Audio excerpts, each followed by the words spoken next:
Real Dence.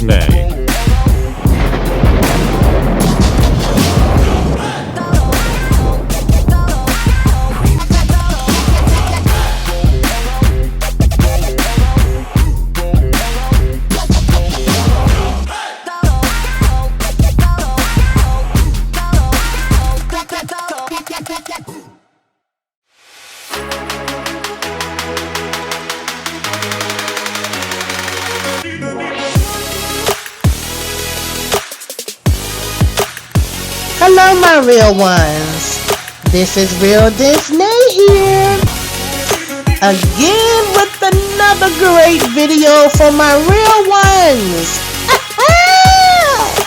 And you know this, and yeah. Of course, I had to do something silly. You already know that's my motto. Yeah. Anyway, as you can see from my title, this is a how-to video. How to invest in real estate. And I have 5 simple ways you can do that. Oh yes, Real Disney. Yeah. I have invested in real estate. Now, don't get me wrong.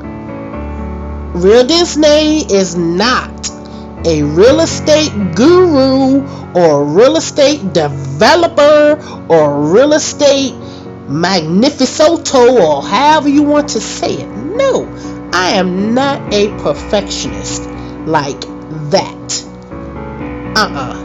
I don't have a real estate office and all of that type of stuff. I am just a simple investor, small time investor, just getting my little nickels and my little pennies, just a little nickel, a little penny. Can I do that, please? Yeah. But here we go. So let's get this party started, and while we are at it, the party gets started when you like this video, when you subscribe to the video.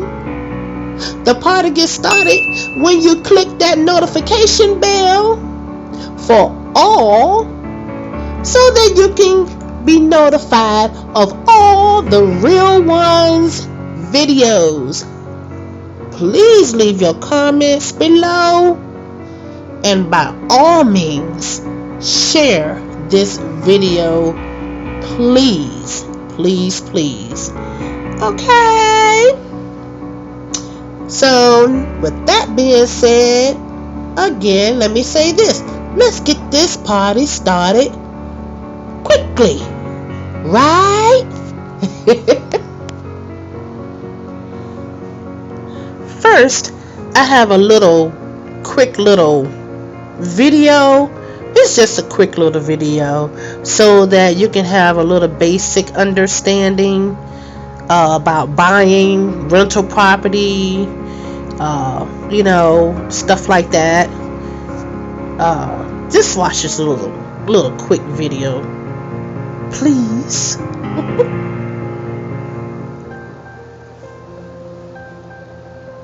Buying rental property is the oldest and most basic way to invest in real estate. The landowner charges enough rent to cover mortgages and other costs. Usually, the landlord charges only enough to cover the expenses until the mortgage is paid. At that point, most of the rent is profit. Another way is through a real estate investment group, which is like small mutual funds for rental properties. A company buys or builds a group of apartments or condos, and then allows investors to buy them through the company and thus join the group. One investor can own one or multiple units, but the company that operates the group manages the units in exchange for a part of the monthly rent. Some traders buy property with the intention of holding them for a short period of time, usually less than 4 months, and then selling them for a profit. Also called flipping, this technique requires buying undervalued real estate or operating in a hot market. A real estate investment trust, a REIT, is created when a corporation or trust uses investor money to buy and operate income properties. REITs are bought and sold on major exchanges just like stocks. To maintain its REIT status, a corporation must pay out 90% of its taxable profits in the form of dividends. And real estate gives investors leverage. Buying a stock typically requires paying the full value when you place the order, but many mortgages require as little as 5% down, enabling the owner to control the property and its equity by paying only a fraction of the value. So, number 1, rental properties. Owning rental properties can be a great opportunity for individuals with do-it-yourself and renovation skills and have the patience to manage tenants. Woo! Dealing with people can be a task. It really truly can. However, this strategy does require substantial capital to finance upfront maintenance costs and to cover vacant months. So, if you decide to go that route, be financially prepared. That's for sure. Because the pros and cons to that particular rental property thing I was just talking about, the pros would be it'll provide regular income and property can appreciate. Maximize capital through leverage. Many tax deductible associated expenses.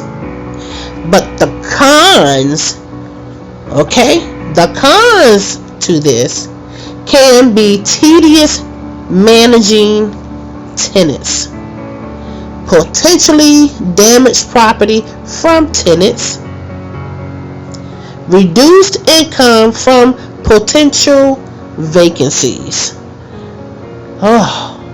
So yeah, you gotta be with the you know what, okay?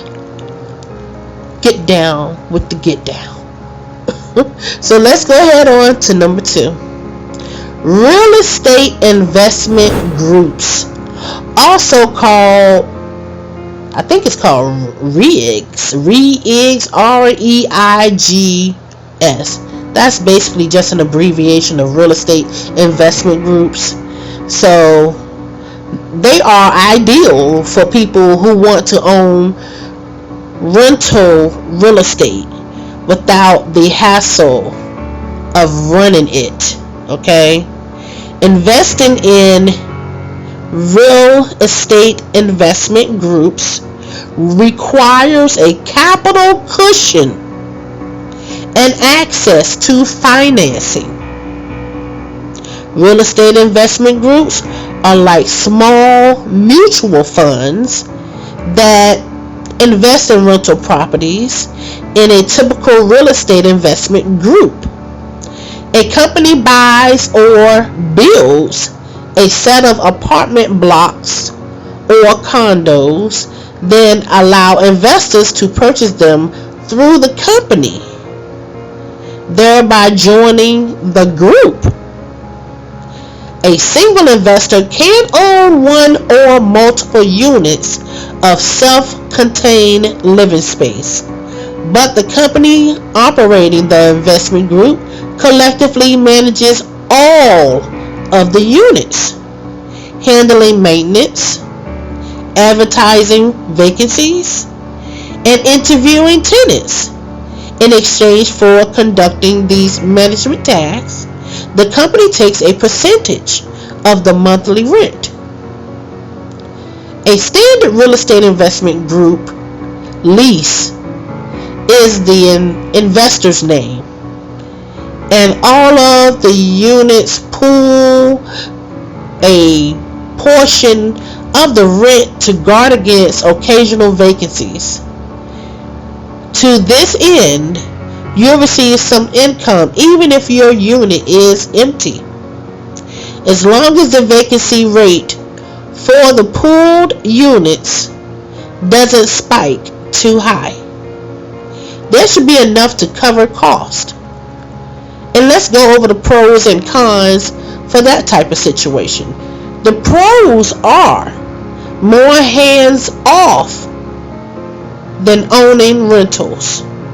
Provides income and appreciation.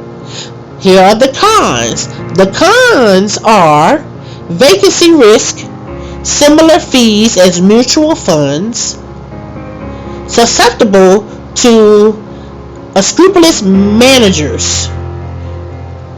Whew. So let's go ahead on and get into number 3.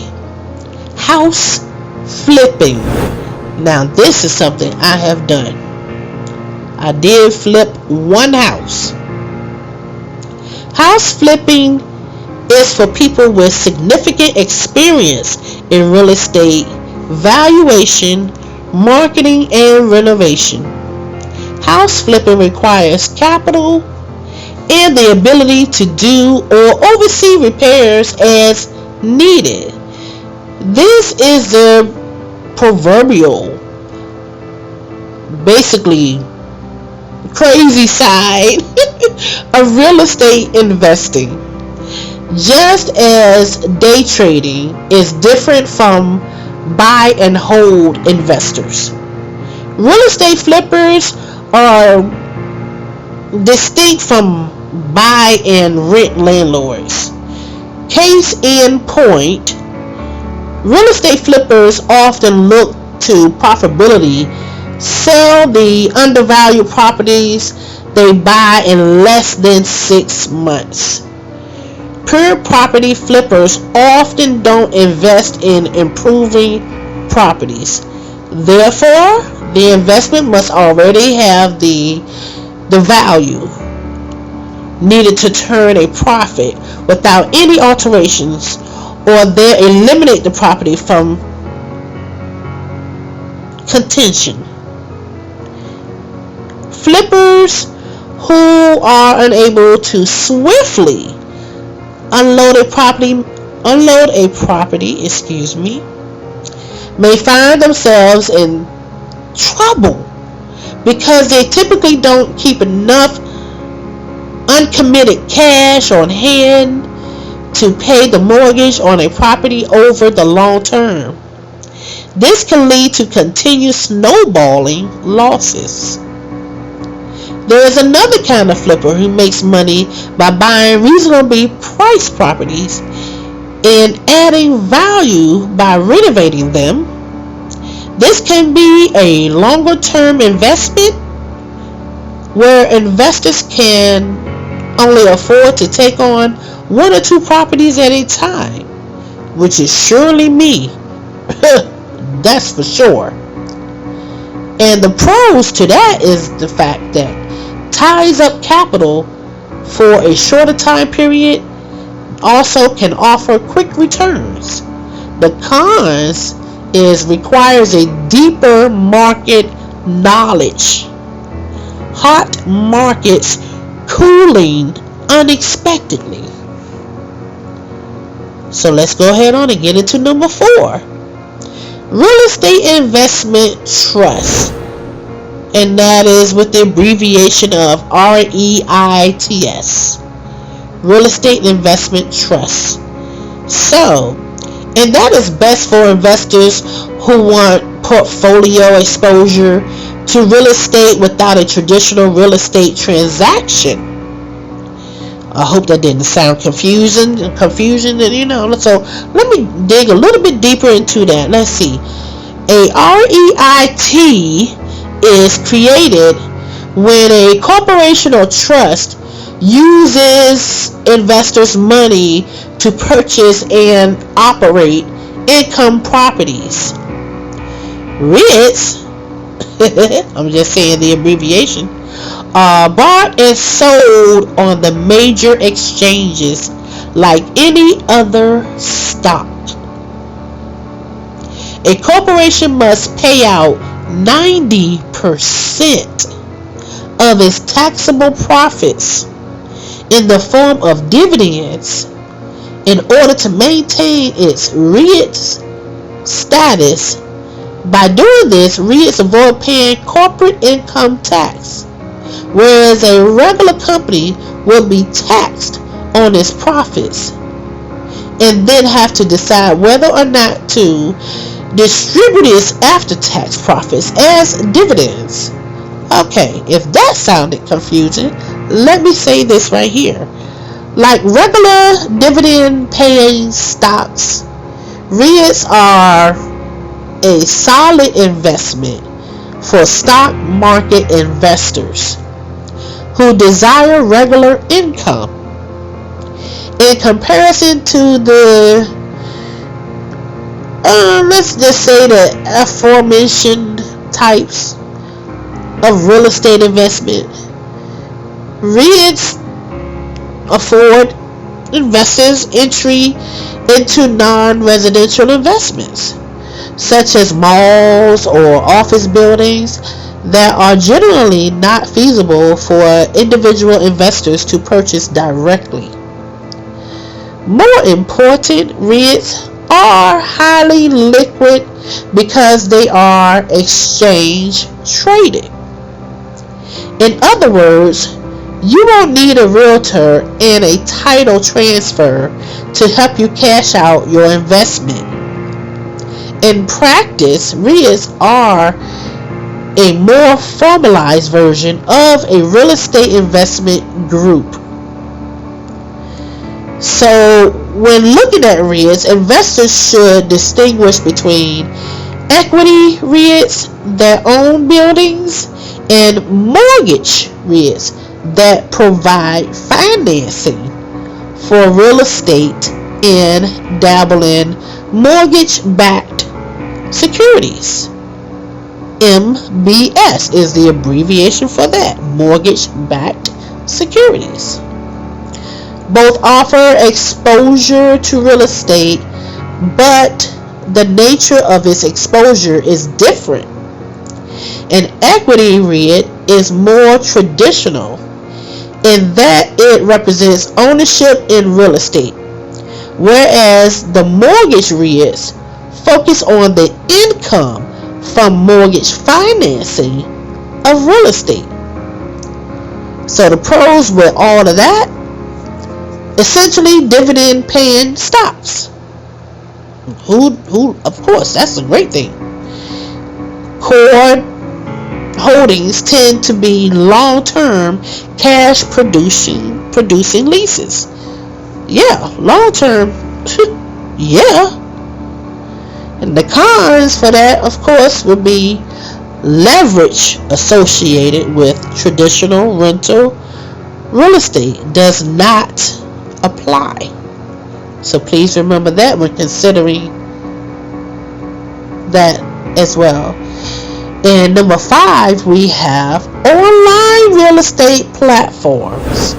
So real estate investing platforms offer those that want to join others in investing in a bigger commercial or residential deal.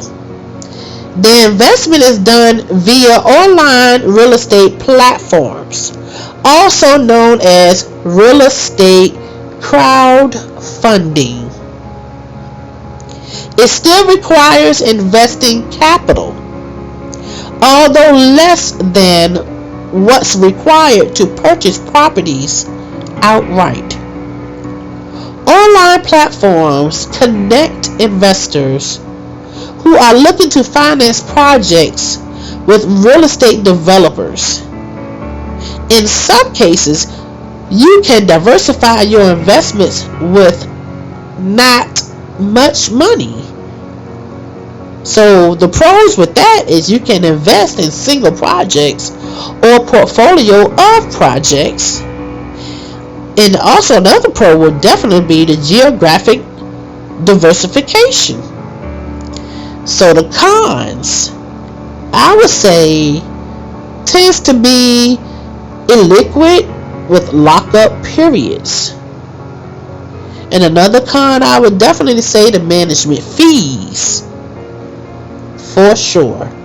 So the bottom line, Whether real estate investors use their properties to generate rental income or to buy their time until the perfect selling opportunity arises, it's possible to build out a robust investment program by paying a relatively small part of a property's total value up front.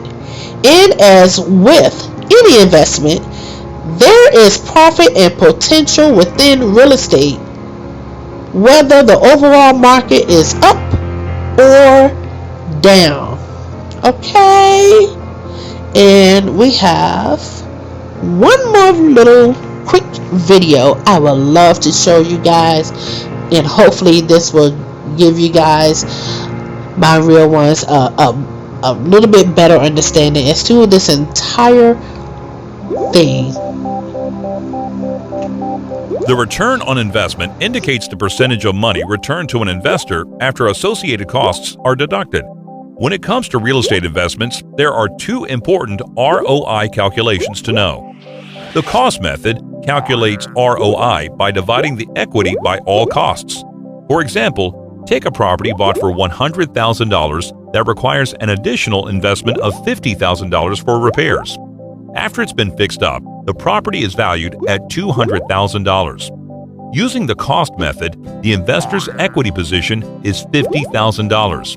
$200,000 minus $100,000 plus $50,000. And the ROI is 33%. $50,000 profit on sale divided by $150,000 in costs. Real estate investors prefer the out-of-pocket method because it results in a higher ROI. Say the same property was financed with a loan and a down payment of $20,000. With the $50,000 for repairs, the out-of-pocket expense is $70,000. The investor's equity position is $130,000 and the ROI is 65%. ROI cannot be realized until a property sells, which often is for less than the initial asking price, reducing the ROI. Costs like advertising and appraisal can also cut into the ROI. Other variables like property cash flow stemming from a rental or a refinanced mortgage can make calculating the ROI on a property complex.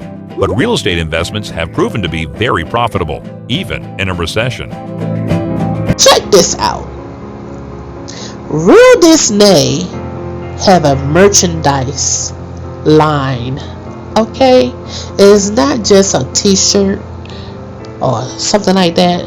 So just to make that short, check out the Real Ones merch on Instagram, and that's real1s_merch on IG, and also check out the website realdisney.online. Worldwide shipping is available. And then let's watch just a quick video, and I want to also thank you guys